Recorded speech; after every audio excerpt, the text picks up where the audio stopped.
ఒకటి రెండు మూడు నాలుగుకు అర్థమేమిటో చెప్పనా? చెప్పుకో, త్వరగా చెప్పుకో. ఒకటంటే ఒకటిగా అడుగేద్దాం, రెండంటే రెండు గుండెలను ముడిపెడదాం, మూడంటే మూడు ముళ్ళేసి ఆ తర్వాత నాలుగు కాలాల పాటు కలిసుందాం.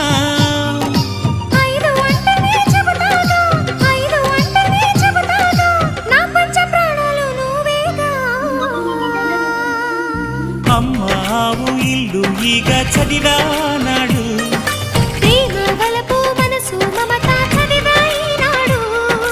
ఇంకా ఏదో చదవాలంటూ పెదవి కోరుతోంది.